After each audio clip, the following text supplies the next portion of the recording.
Hello everyone. Welcome back to our channel English Avenue.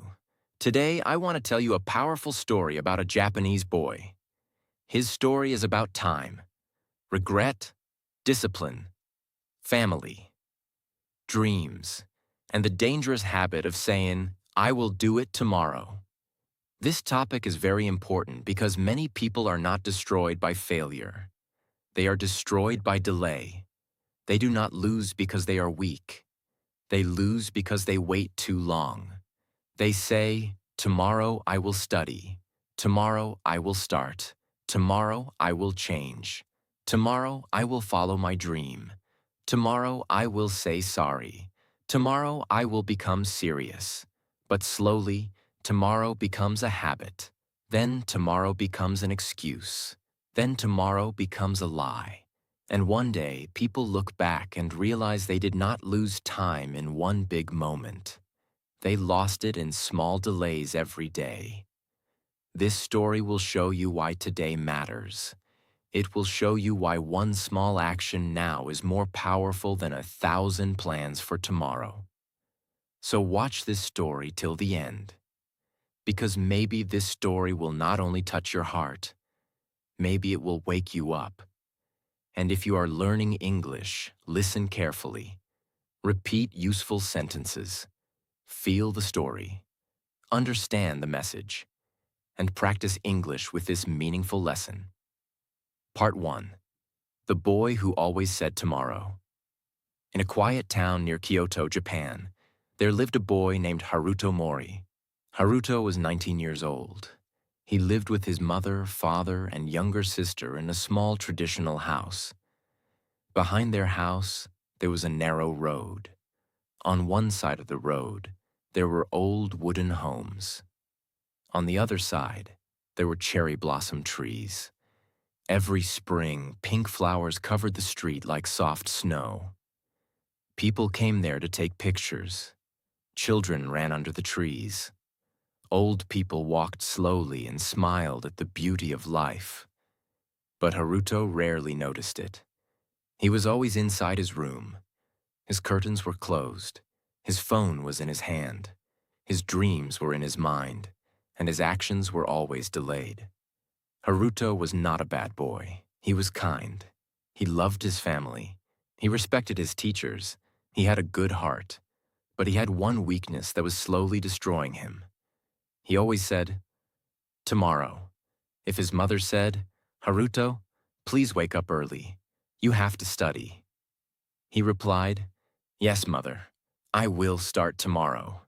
If his father said, "Come to the shop and learn some responsibility," he replied, "Yes, father. I will help tomorrow." If his teacher said, "Your entrance exam is coming. You must practice every day," he replied, "Yes, sensei. I will study seriously from tomorrow." If his younger sister asked, "Brother, can you help me with homework?" he replied, "Not now.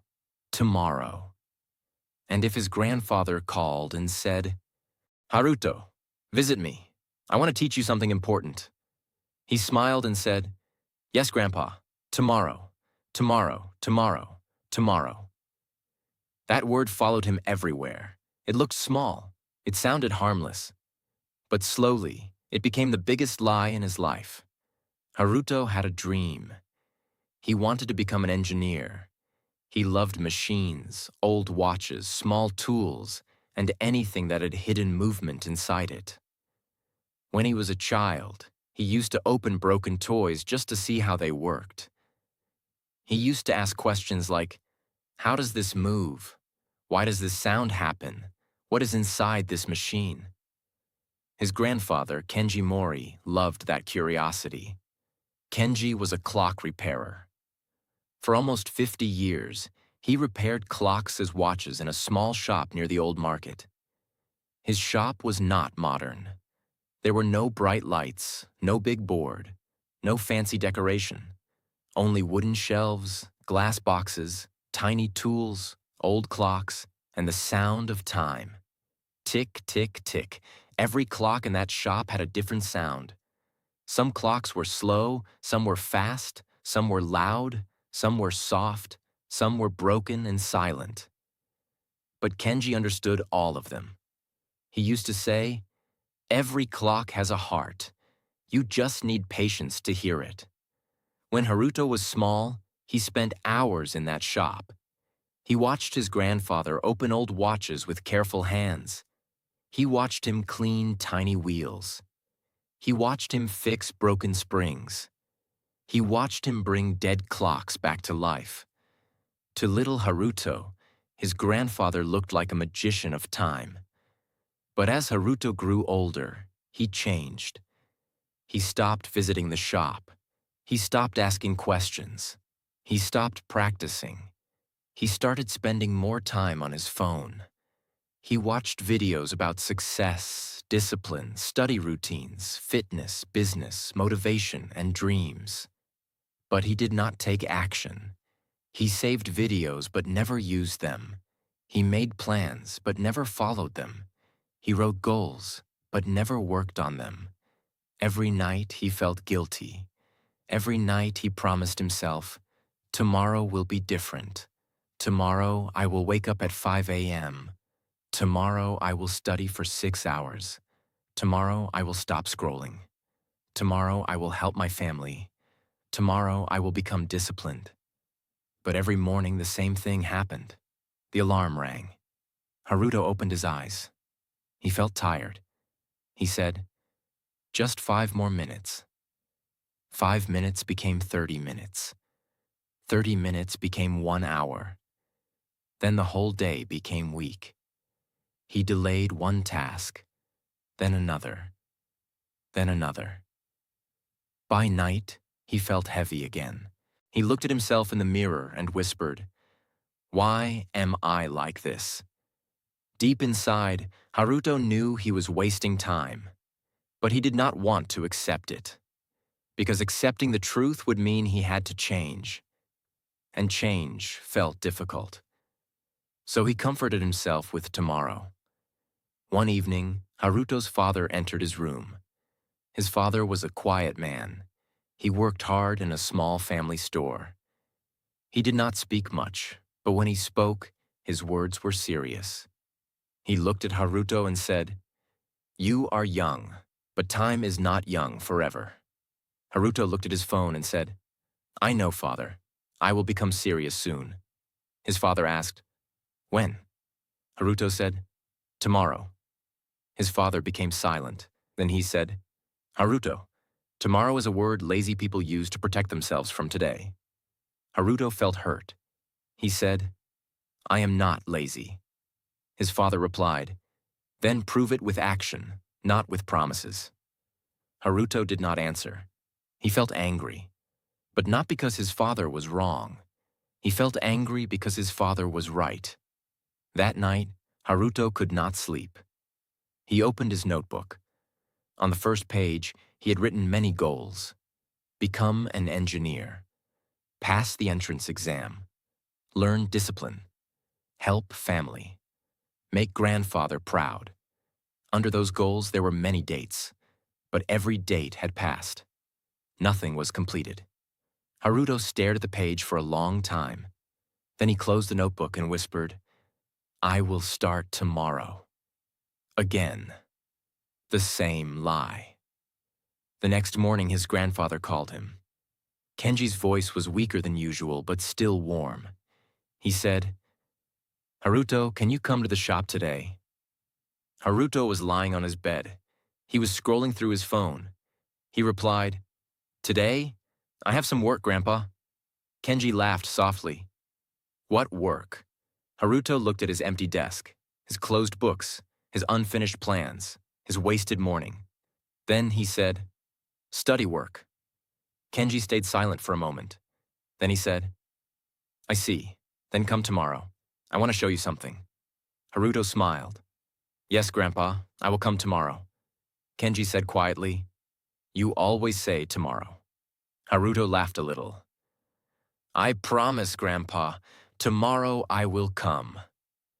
Kenji did not laugh this time. He only said, "Be careful, Haruto. Sometimes tomorrow does not wait for us." Haruto heard the words, but he did not feel their weight. He said, "Okay, Grandpa, see you tomorrow." Then he ended the call. That day, Haruto planned to study, but first, he checked one video, then another, then messages, then games, then social media. Then he felt hungry. Then he felt sleepy. Then his friends called him outside. By evening, the day was gone. At night, he remembered his grandfather. He thought, "I should have gone today." Then he relaxed himself. "It is okay. I will go tomorrow." But tomorrow morning, it rained heavily. Haruto looked outside and said, "The weather is bad. I will go later." Later became evening. Evening became night. Again, he did not go. The next day, he woke up late. Then he felt embarrassed to call his grandfather. He thought, "I already delayed 2 days. What will Grandpa think?" So he avoided the call. This is how delay works. First, you delay action. Then you feel guilt. Then guilt makes you avoid the person or the task. Then avoidance creates more delay. And slowly, one small delay becomes a wall. 3 days passed. Haruto did not visit his grandfather. He wanted to go. He really wanted to.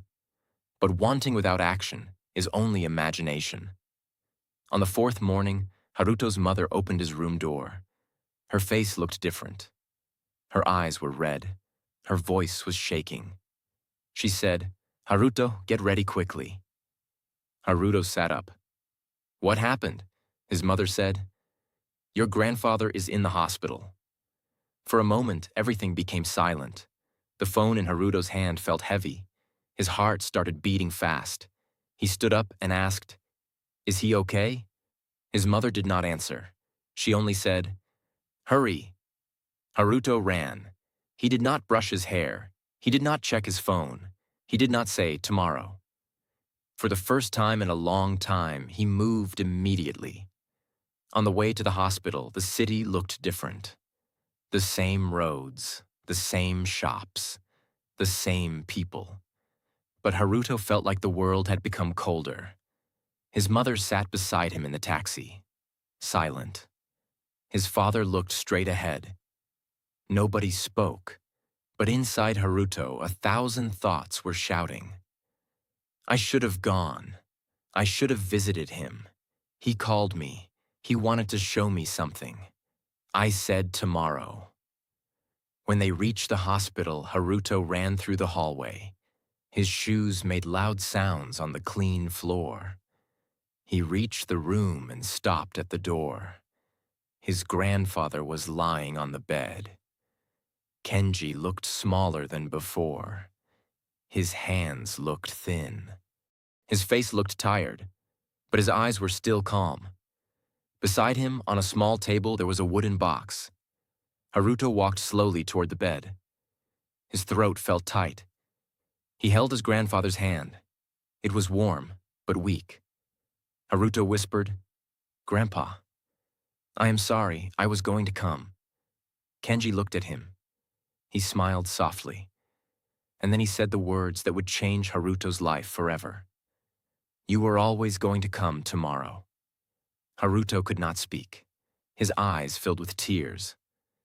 For the first time, the word tomorrow did not sound comfortable. It sounded cruel. It sounded empty. It sounded like a thief that had stolen moments he could never get back.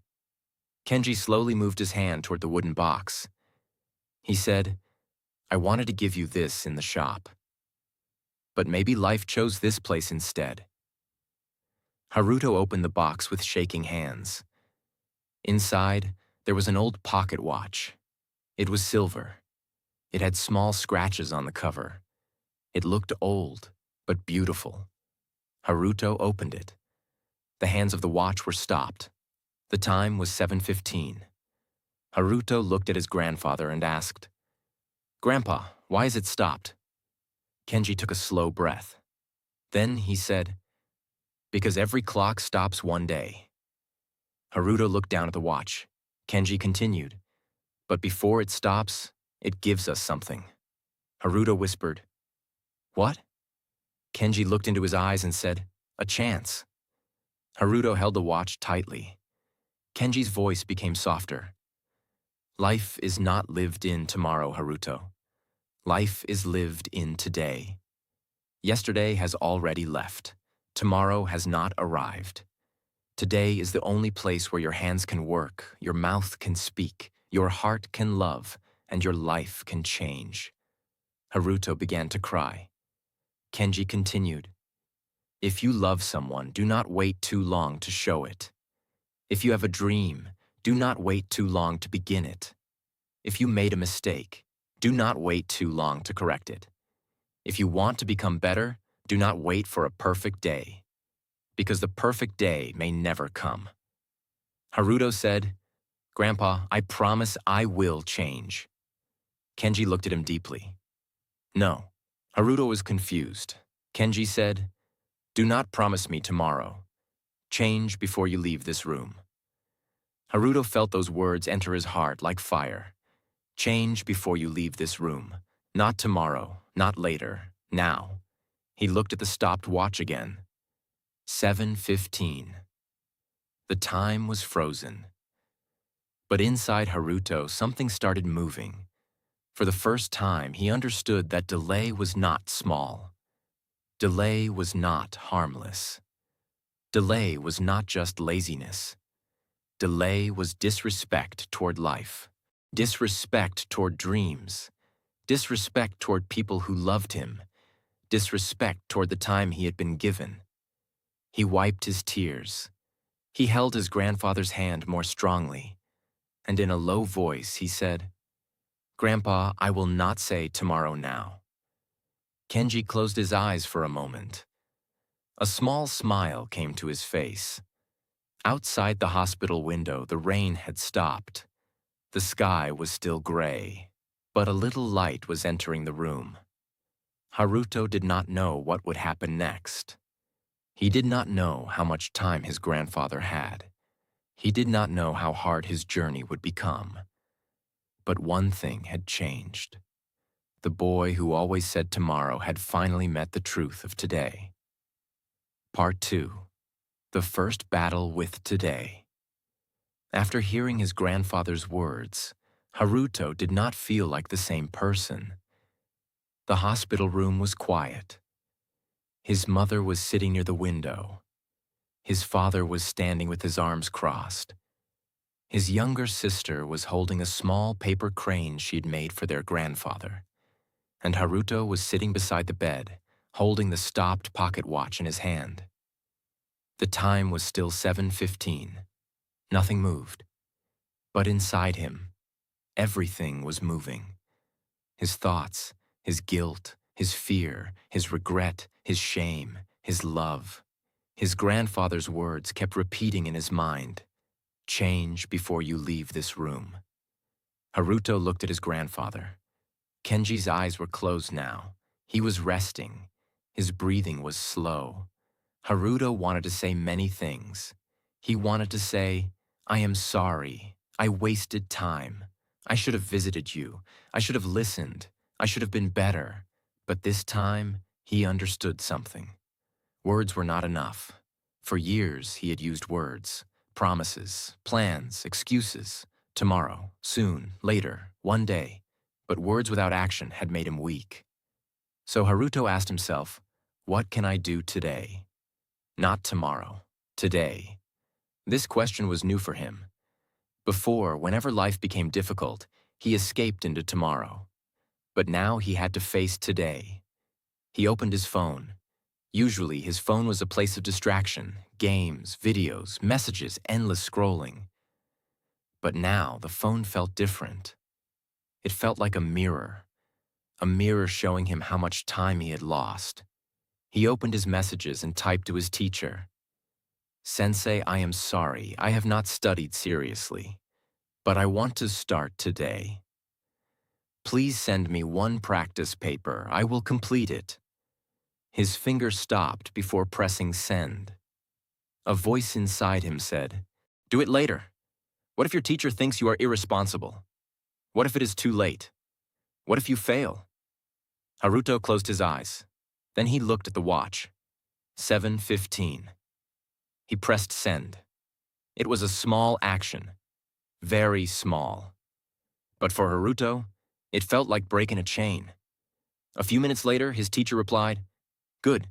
Start with one paper. Do not think about everything. Begin with today." Haruto read the message again and again. Begin with today. The words felt simple, but they were heavy with truth. Then he opened his games folder. His thumb moved slowly. He deleted one game, then another, then another. He did not delete everything because he suddenly became perfect. No. He deleted them because he knew they had become hiding places. Every time he felt pressure, he escaped there. Every time he felt guilty, he escaped there. Every time he did not want to face himself, he escaped there. And today, he did not want to escape. His sister looked at him and asked, "Brother, what are you doing?" Haruto said softly, "I am removing the things that steal my time." She looked at him quietly. Then she said, "Grandpa will be happy." Haruto did not answer. His eyes became wet again. A few hours later, the doctor said Kenji needed rest, and only one person could stay inside for some time. Haruto's father touched his shoulder and said, "Go home for now. Your mother will stay here." Haruto did not want to leave. He felt afraid. He felt like if he left, something bad might happen. But his father looked at him and said, "Your grandfather asked me to give you something." Haruto looked up.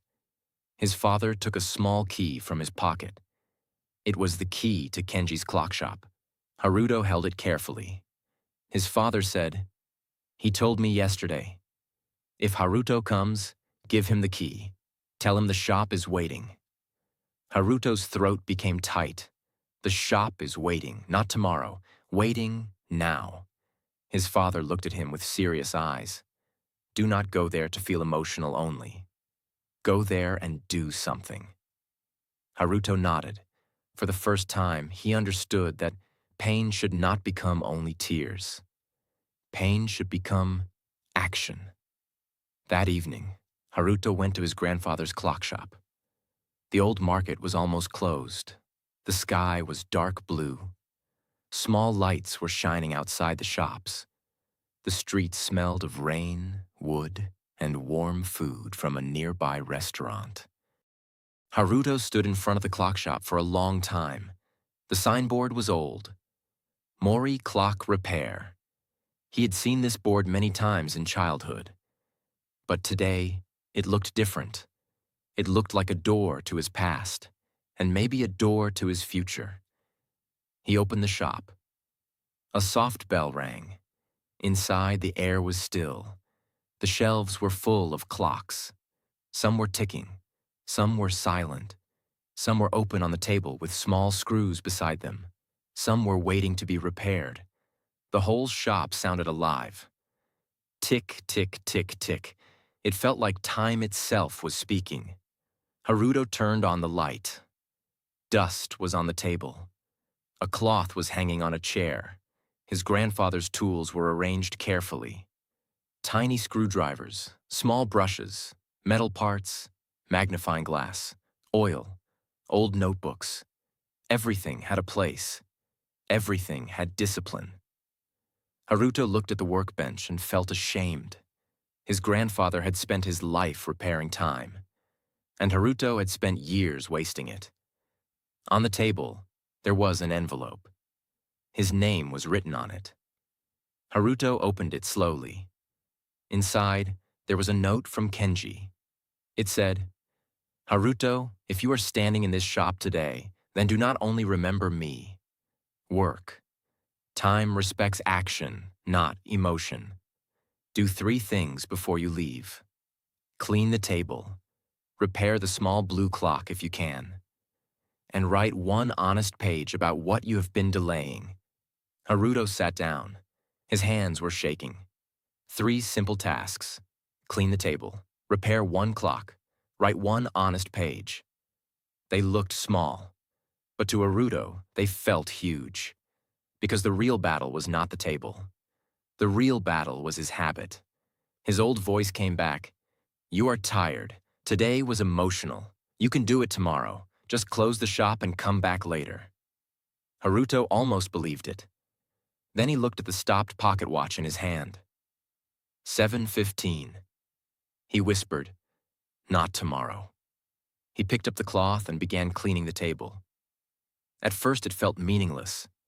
How could cleaning a table change his life? But slowly he understood. This was not only cleaning. This was obedience to the present moment. This was his first proof that he could act now. He cleaned the dust.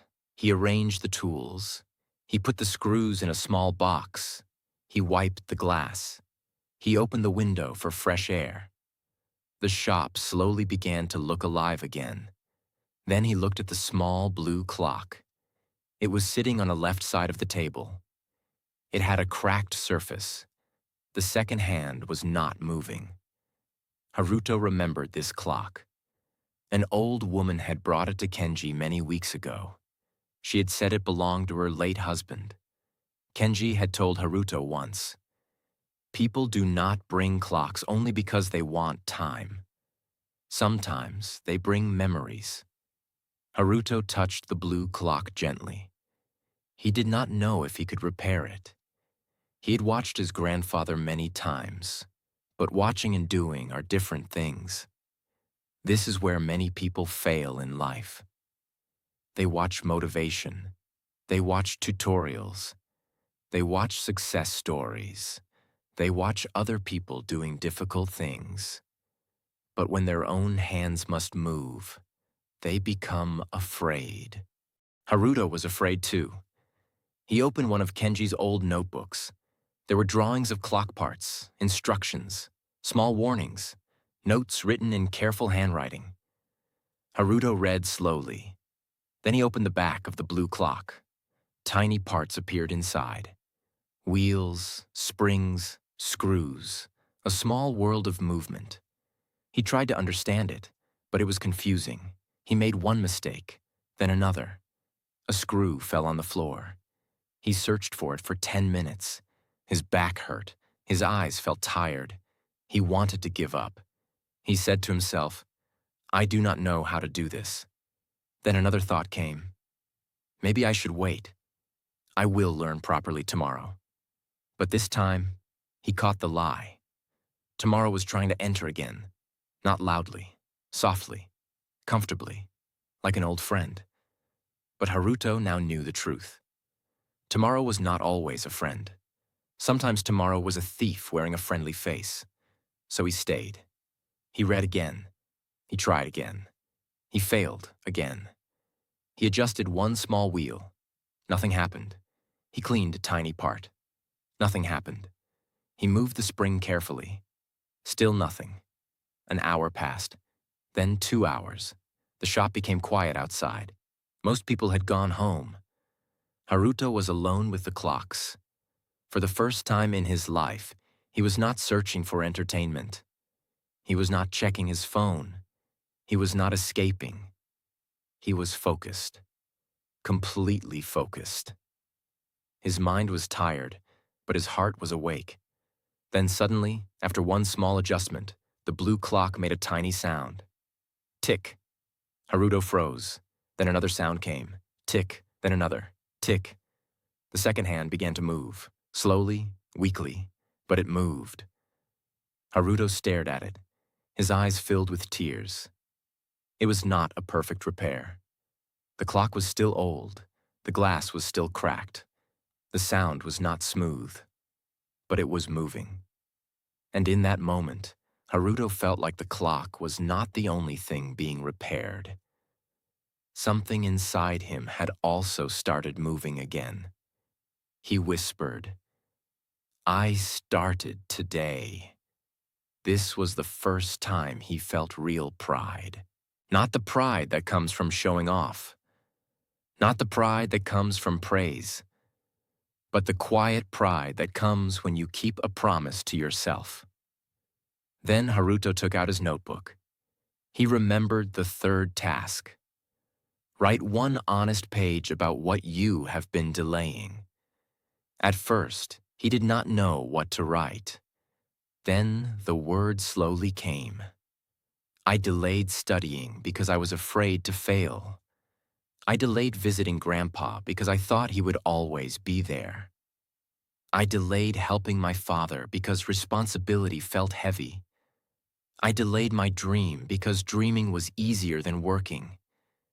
I delayed discipline because comfort was easier than pain. I delayed change because I wanted the result without the struggle. He stopped writing. His hand was shaking. He had never spoken so honestly to himself before. Then he wrote one more line. I was not waiting for tomorrow. I was hiding from today. That sentence broke him. He put the pen down and covered his face. He cried silently in the shop, not like a child crying for attention, but like a person finally meeting himself. For years, he had blamed time. He said, I do not have enough time. I will do it when I have time. I will start at the right time. But now he understood. The problem was not time. The problem was his relationship with time. He used time like it was endless. He treated today like it was ordinary. He treated tomorrow like it was guaranteed.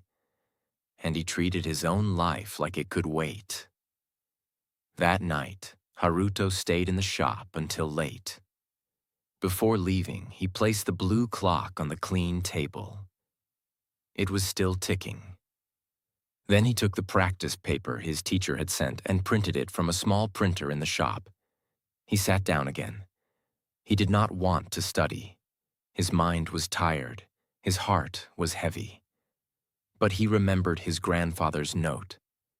Time respects action, not emotion. So he studied for 30 minutes. Only 30 minutes. He answered some questions wrongly. He did not understand everything. He felt slow. But this time, he did not hate himself. He did not say, I will become perfect tomorrow.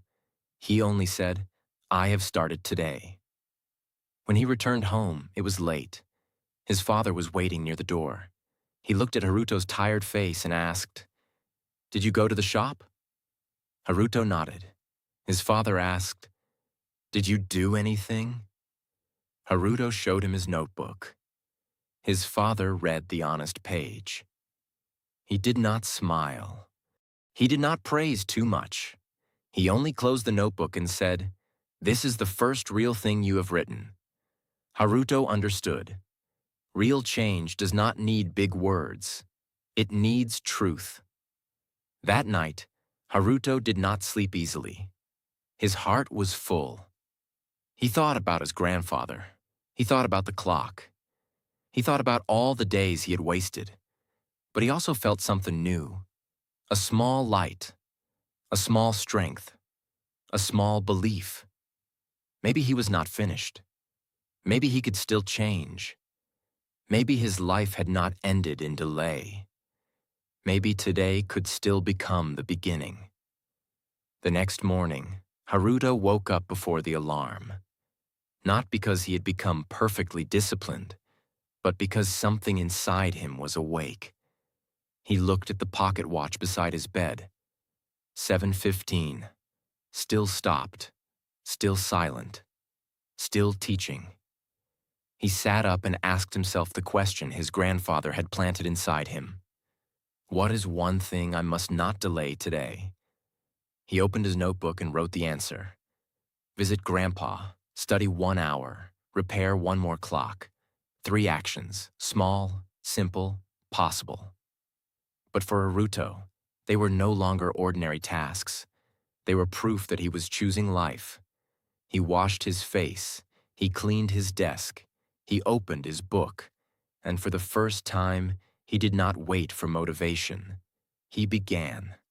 That morning, Haruto learned one of the deepest lessons of his life.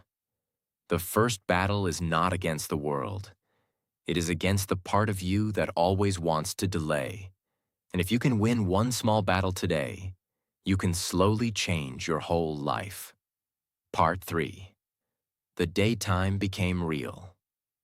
The next morning, Haruto went to the hospital. His grandfather Kenji was awake, looking out of the window. Haruto sat beside him and said, "Grandpa, I went to the shop. I cleaned the table. I repaired the small blue clock. And I wrote the honest page." Kenji looked at him and asked, "What did you learn?" Haruto looked down and said, "I learned that I was not only lazy. I was afraid. I delayed studying because I feared failure. I avoided responsibility because it felt heavy. I made promises because promises were easier than action." Kenji nodded slowly. "That is wisdom, Haruto. A person changes when he understands the real reason behind his weakness." Then Kenji said, "Delay slowly steals life. Some people delay because they are scared. Some delay because they want perfection. Some delay because they think tomorrow will save them. But tomorrow cannot save a person who keeps wasting today." Haruto held the stopped pocket watch tightly. Kenji continued, "When I was young, I wanted to become an inventor, but I waited for the perfect time. That time never came. Responsibility is not wrong, but I regret not giving even one small hour to my dream." Haruto's eyes became wet. Kenji held his hand and said, "Life does not ask you to do everything today. It only asks you not to betray today." That sentence stayed in Haruto's heart. Then Kenji said, "Do not build your life on mood. Build your life on meaning. Mood changes, meaning stays." Haruto wrote it in his notebook. He asked, "What if I fail?" Kenji smiled softly. "Then fail today and learn today. Failure gives lessons. Delay gives regret." Before Haruto left, Kenji said, "Go to the old temple road. Remember the boy you were before fear entered your heart." That afternoon, Haruto went there. He remembered his childhood. He remembered running with a wooden airplane. He remembered wanting to build machines. He remembered believing life was full of possibilities. Then he sat on the temple steps and wrote, "What will I become if I keep living like this?" His answer was simple, a man full of regret. Then he wrote, "What can I become if I start today?" He answered, "A disciplined man, a useful man, a man who does not waste his life." On his way home, Haruto saw a little boy crying because his paper airplane had fallen into water. Haruto folded a new paper airplane and gave it to him. The boy asked, "Will it fly?" Haruto looked at the sky and said, "Only if you throw it." The boy threw it. It flew for a few seconds and fell, but the boy smiled. Haruto understood something deep. A dream cannot fly inside your hand. It flies only when you release it into action.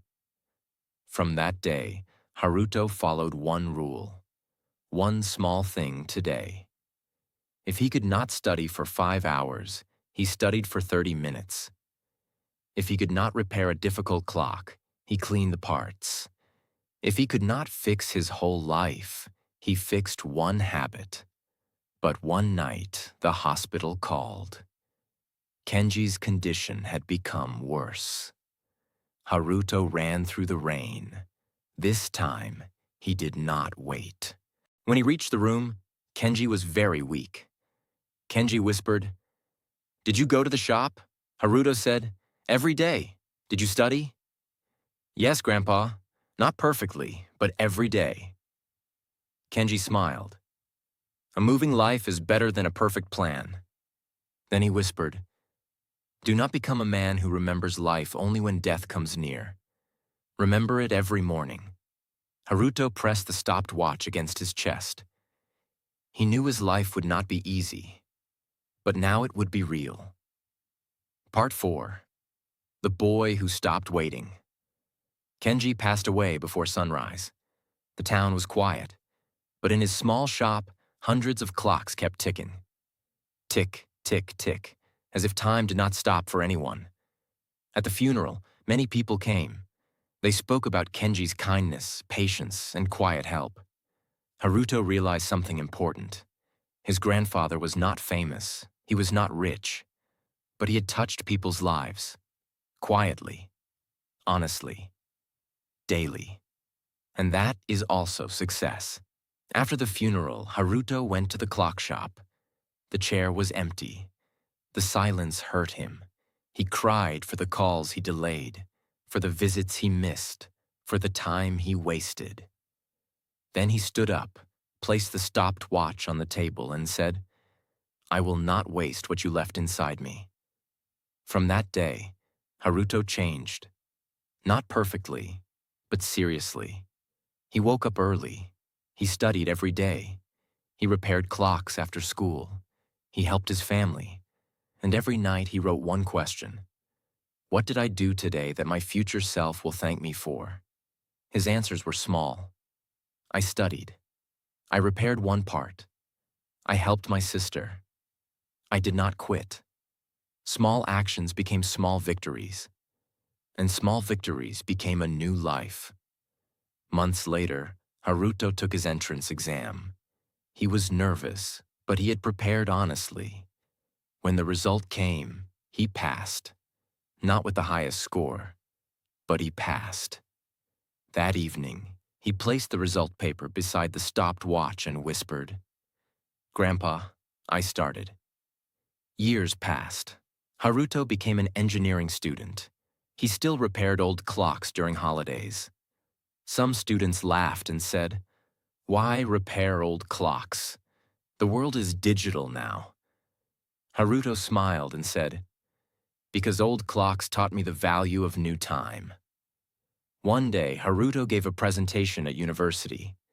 He brought the stopped pocket watch and said, "This watch does not work, but it changed my life." Then he told his story. He spoke about delay, regret, his grandfather, the clock shop, and the question that saved him. What is one thing I must not delay today? After that, Haruto started making short videos about time, discipline, family, and starting today. One video became popular. In it, he said, "If you keep saying tomorrow, ask yourself this: are you planning your future or escaping your present?" Many people were touched. One student started studying. One daughter called her mother. One man apologized to his father. One boy started his dream. Haruto understood that his grandfather's lesson had not died. It was moving from one heart to another. Years later, Haruto opened a small learning center beside the old clock shop. He called it the Today Room. On the wall, he wrote, "Start small, start honestly, start today." Every morning, he showed students the stopped watch. One student asked, "Sensei, why don't you repair this watch?" Haruto smiled and said, "Because this watch is not broken anymore. It already repaired a life." Then he said, "One day, every clock stops. Before that day comes, you have a choice. You can delay your life, or you can begin. Tomorrow is not always a lie. Sometimes tomorrow is hope. Sometimes tomorrow is planning. But tomorrow becomes a lie when you use it to escape today. When you say, 'I will study tomorrow but never open the book today. I will change tomorrow but repeat the same habits today. I will start tomorrow but waste today,' that is when tomorrow becomes dangerous. Life is not built in tomorrow. Life is built now. Today is where your hands can work. Today is where your voice can speak. Today is where your habits can change. Today is where your dream can begin. Do not wait for the perfect mood. Mood changes. Do not wait for perfect confidence. Confidence comes after action. Do not wait for perfect time. Time is already moving. Start with one sentence, one page, one call, one apology, one honest action. because one small action today can change your whole future. So ask yourself, what is one thing I must not delay today? Do it, because one day every clock will stop. And when that day comes, the question will not be, what did you plan to do? The question will be, what did you actually live? So use today, respect today, begin today. Because tomorrow is a lie when it steals your action. But today is truth. Today is power. Today is life.